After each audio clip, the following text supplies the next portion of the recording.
Dostlar, hər kəsə salam olsun. Bu gün sizlərlə dövlət qulluqçularının etik davranış qaydaları haqqında qanundan qızıl qaydalara baxacağıq. Qeyd edim ki, bundan əvvəl isə mən Konstitusiya və dövlət qulluğu haqqında qanundan qızıl qaydalar adında video paylaşmışam. O videolara da keçid edib baxmanızı məsləhət görürəm.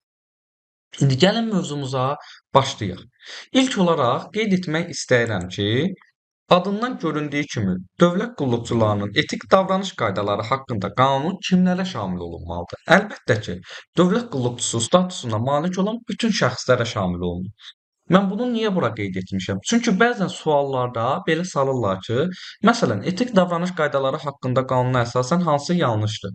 İmtahana hazırlaşan şəxslər, imtahan verən şəxslər orada bütün sözün görəndə güman edirlər ki, hər halda bu bütün şəxslərə aid olmaz. Yəni dövlət qulluqçusu statusuna malik olan bütün şəxslərdən söhbət gedir. Ona görə bu bəndi yanlış kimi götürmə ehtimalı var. Və yadınızda saxlayın ki, bu qanun sadəcə dövlət qulluqçusu statusuna malik olan bütün şəxslərə şamil olunur. Daha sonra diqqət edəcəyiniz məqam hansıdır? İkinci maddədə qanunun məqsədlərində qeyd olunan vətəndaş sözünə diqqət edin. Çünki imtahanda həmin vətəndaş sözlərin dövlət qulluqçuları ilə yerini dəyişdirirlər. Məsələn, bu necə baş verir? Gəlin sizə deyim. Qanunda yazılıb ki, dövlət orqanlarının və dövlət qulluğu nüfuzunun artırılması, vətəndaşların dövlət orqanlarına və dövlət qulluqçularına etimadın yüksəldilməsi. Bax, bu sözü götürürlər, silirlər. Burada salırlar dövlət qulluqçularının dövlət orqanlarına etimadın yüksəldilməsi. Xeyr, vətəndaş olmalıdır. Və onu da qeyd edim ki, vətəndaş sözü burada 3 dəfə qeyd olunub. Həmçinin dövlət qulluqçularından gözlənilən davranış barədə vətəndaşların məlumatlandırılması və dövlət orqanlarının və dövlət qulluqçularının fəaliyyətinin qiymətləndirilməsinə, vətəndaşların təsir imkanlarının genişləndirilməsi. Bir növ vətəndaşların da dövlət qulluğu ilə bağlı olan təsir imkanlarının daha da belə deyək, inkişaf etdirilməsi, genişləndirilməsinə söhbət açılır. Diqqətli olun bu hissədə. Daha sonra baxırıq nə? Dövlət qulluqçusunun xidməti davranışı. Dövlət qulluqçusunun xidməti davranışının tənzimlənməsi məsələsi. Bu necə tənzimlənir? Deməli, bir, o etik davranış qaydaları haqqında qanuna əsasən tənzimlənir. İkinci isə digər normativ hüquqi aktlara uyğun olaraq tənzimlənir. Bu da belə.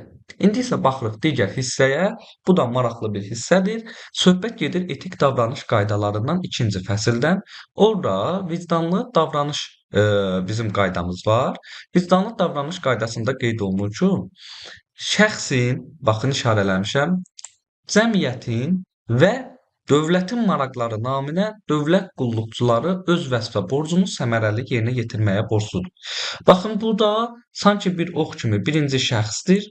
Şəxsdən daha böyük, belə deyək, cəmiyyət olur. Cəmiyyətin də hamısının birgə toplaşdığı dövlət olur. Əslində mən bunları üstə yazmalıydım, altda yazdım. Bunu da yadınızda saxlayın və onu da qeyd edim ki, dövlət qulluqçusu bütün hallarda hər bir şəxs üçün vicdanlılıq nümunəsi olmalıdır. Bu bütün sözləri bizim üçün önəmli məqamlardır. Bunu çaşdırıcı suallar kimi sala bilərəm. Daha sonra mənim burada qeyd edəcəyim önəmli bir qızıl qaydadan biri də peşəkarlıqla bağlıdır. Məsələn, suallarda salınır ki, peşəkarlıq və fərdi məsuliyyətinin artırılması maddəsinə aid olanı seçin. Bilin ki, peşəkarlıq və ya peşəkar sözü etik davranış qaydaları haqqında qanunda yalnız həmin maddə 5-də, yəni bu peşəkarlıq və fərdi məsuliyyətin artırılması maddəsində öz əksini tapıb. Yəni digər loyallıq, ictimai etimad və sair maddələrdə bu sözə rast gələ bilməzsiniz. Daha sonra nəyə baxmalıyıq? Maddə 9-a mədəni davranışa. Mədəni davranışdan isə belə salırlar ki, biz orada qeyd etmişdik ki, dövlət qulluqçusu bütün şəxslərə, o cümlədən birbaşa və ya yuxarı rəhbəri ilə və ya tabeliyində olan şəxslərə münasibətdə nəzakətli, xeyirxah, diqqətli və səbirli olmalıdır. Səbirlini çox vaxt sədaqətli yazırlar. Yadınızda saxlayın, sədaqətli olmaz.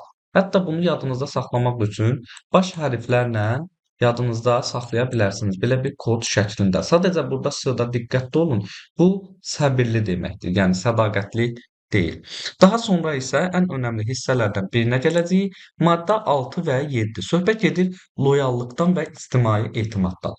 İlk olaraq qeyd edim ki, yəni maddə 6 loyallıq maddəsi nədir? Xüsusi olaraq dövlət qulluqçusunun dövlətə və rəhbərliyə sadiq qalmasını və bu çərçivədə hərəkət etməsini bildirir. Məsələn, loyallıqda nə idi? Dövlət qulluqçusu açıq çıxışlardan, tənqidi ictimai mülahizələrdən, belə deyək, uzaq durmalıdır.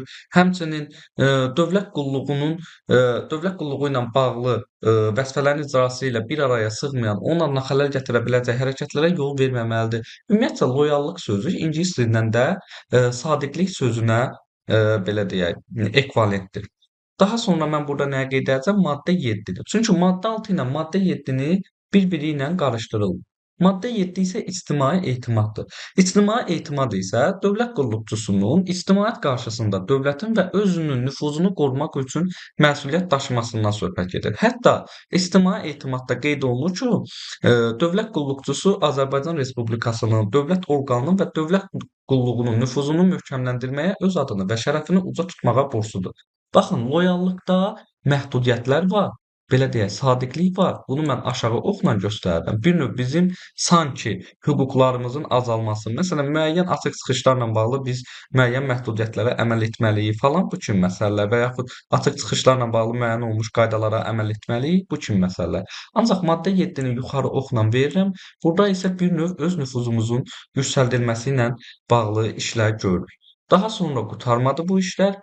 Maddə 6-da daha çox daxili etik qaydalara və sadiqliyə yönəlib, maddə 7 isə yenə də ictimai etimadın qorunmasına və cəmiyyətlə münasibətinə yönəlib. Çünki maddə 7-də qeyd olunurdu ki, ictimai etimadda dövlət qulluqçusu dövlət orqanlarının və vəzifəli şəxslərin fəaliyyəti barədə media subyektlərinin qanunla müəyyən edilmiş hallarda və qaydada doğru məlumatlar almasına kömək etməlidir. Bax bu hissəni yadınızda saxlayın. Bu imtahan aprel ayında düşən imtahanda orada düşə bilər bu sual. İctimai etimadla loyallıq.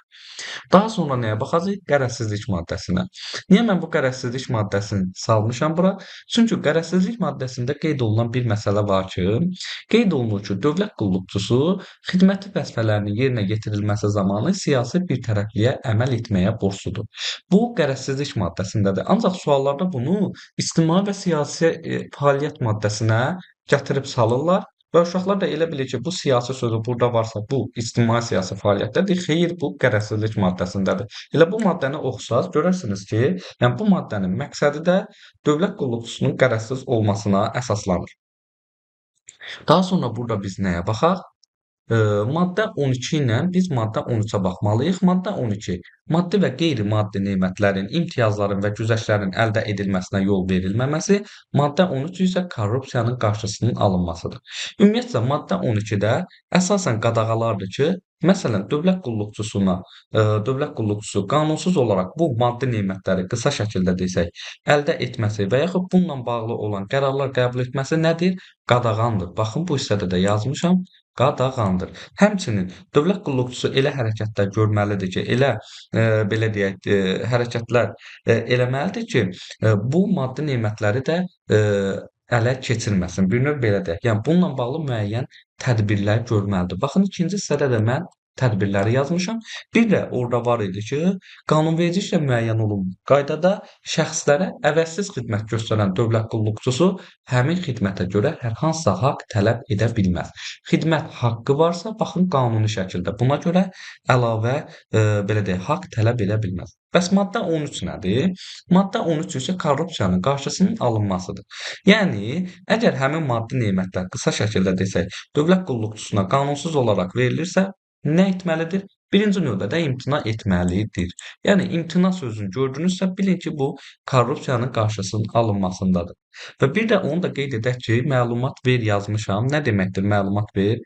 Əgərləri ümumiyyətcə bu maddi nemətlər bizdən asılı olmadan səbəbdən verilirsə, bu barədə birbaşa rəhbərimizə məlumat verməliyik və həmin belə deyək, maddi nemətlər də akt üzrə dövlət orqanına təhvil verilir. Bir də orada 3-cü maddədə qeyd olunan əqd məsələsi var ki, müqavilələrdə tərəflərdən biri dövlət qulluqçusunun qulluq keçdiyi dövlət orqanı olan əqdlərdə həmin dövlət qulluqçusu digər tərəf ola bilməz. Qısa qaydada isə yazmışam, tərəf ola bilməzsiniz. Bax, bunun da fərqlərini bu şəkildə müəyyən edə bilərsiniz. Daha sonra biz nəyə baxacağıq?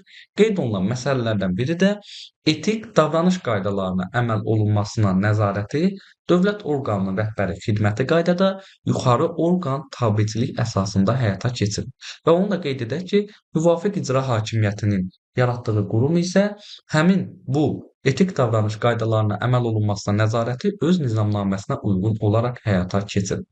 Bir də etik davranış qaydaları haqqında əsas olan məsələ bilirsiniz, burada bir rəhbər var idi, bir də ki, müvəkkil var idi. Bunların da hər dəfə imtahanda demək olar ki, düşür ki, məsələn, rəhbər nə işə baxır, müvəkkil nə işə baxır, gəlin onun da fərqini qısa şəkildə deyim. Rəhbər əsasən idarə edir, nəzarət edir, intizam tədbirləri görür. Müvəkkil isə araşdırır, tövsiyə verir, maarifləndirir. Bundan əlavə olaraq rəhbər konkret qərarlar qəbul edir, müvəkkil isə neyniyir? Tövsiyələr verir. Həmçinin rəhbər etik qaydaların icrasını tələb edir, müvəkkil isə həmin qaydaların pozulmasının səbəblərini araşdırır və çıxış yollarını təklif edir. Yəni burdan da aydın olduğu kimi, əgərləri hər hansısa bir tövsiyə, maarifləndirmə məsələsi, bu kimi məsələlər varsa, biz burada müvəkkili götürəcəyik. Yox, daha çox idarə etmə məsələsi, qərarların qəbul etmə məsələsi varsa və etik qaydaların icrasının tələb olunması məsələsi.